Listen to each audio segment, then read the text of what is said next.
لا الہ الا اللہ لا الہ۔ شیخ یہ فرمائیے کہ شکر کیسے کریں؟ شکر ایسے کریں کہ 3 کام کر لیں۔ اللہ تعالیٰ کی نعمتوں کا شکر ادا کرنے کے 3 بنیادی اصول ہیں، اگر ان پہ آپ چلیں گے تو شکر ادا انشاءاللہ ہو جائے گا۔ سب سے پہلے تو دل سے جانیں کہ اللہ تعالیٰ نے یہ نعمت دی ہے۔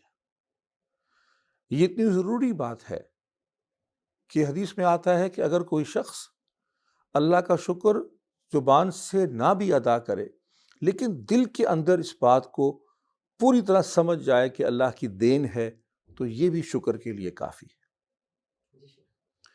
تو پہلے دل سے جانیے، دوسرا زبان سے، اللہ نے دی ہی اپنے ذکر کے لیے ہے، اس زبان سے اللہ کا شکر ادا کیجیے، الحمدللہ رب العالمین۔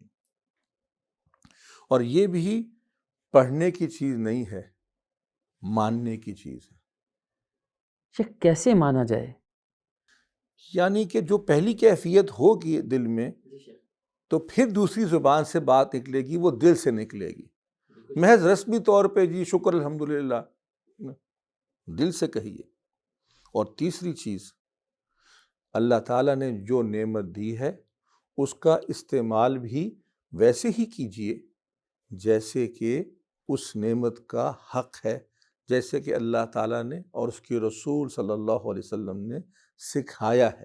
شیخ اس کا کیا مطلب ہے؟ اس کی آپ مثال ایک آسان سی لے لیں۔ فرض کریں کہ آپ کا بچہ آپ سے ایک سائیکل مانگتا اور آپ نے ایک والد کے یا والدہ کے طور پہ، ہماری کوشش یہ ہوتی ہے کہ جو بہتر سے بہتر شے ہے وہی ہم خرید کے لائیں اپنی اولاد کے لیے، اور اپنے بجٹ کے اندر رہتے ہوئے بعض اوقات تو ہم اس سے بھی باہر جانے کی کوشش کرتے ہیں۔ اب وہ سائیکل آ گئی، بچے کو مل گئی، اب آپ دیکھتے ہیں اس کا چہرہ، اس کے تاثرات، وہ آپ کو شکریہ ادا کرتا ہے، وہ آپ کو پیار کرتا ہے، پھر اس کو پکڑتا ہے، اس کو چلاتا ہے، اور آپ دیکھتے ہیں کہ روزانہ وہ اس کو صاف رکھتا ہے، اس کی کیئر کرتا ہے، ٹھیک ہے، اور اس کے چہرے پہ ایک تبسم ہوتی ہے۔ تو آپ کا جی چاہتا ہے کہ کاش میرے پاس اور بھی پیسے ہوتے تو میں اس سے بھی زیادہ اچھی سائیکل خرید سکتا، یہ ایک تمنا ہوتی ہے۔ اور ایک کیفیت یہ ہے کہ آپ لائے اور اس نے کہا اچھا یہ والی لائے ہیں آپ، بس ٹھیک ہے میں دیکھ لیتا ہوں، اور نہ اس کو چلائے، نہ اس پہ خوشی ہو، نہ اس کا خیال رکھے۔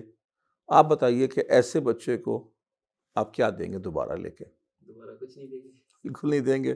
تو شکر ایسا ہی ہوتا ہے کہ اظہار بھی ہو، دل سے بھی کیفیت ہو، اور اس کو استعمال ویسے کیا جائے۔ اللہ تعالیٰ نے جو نعمت دی ہے، جس کو دی ہے، وہ آنکھ ہے، وہ مال ہے، جسمانی ہے، جو بھی اس کے پاس نعمتیں ہیں، ان کو اللہ نے بتایا بھی تو ہے نا کہ کیسے استعمال کرنا ہے۔ تو اس کا استعمال سیکھیں اور ویسے ہی استعمال کریں۔ شکر کا سب سے بڑا درجہ اور حقیقی درجہ یہی ہوگا۔ اللہ تعالی ہمیں اپنا شکر کرنے کی توفیق نصیب فرمائے۔ ما لنا رب سواه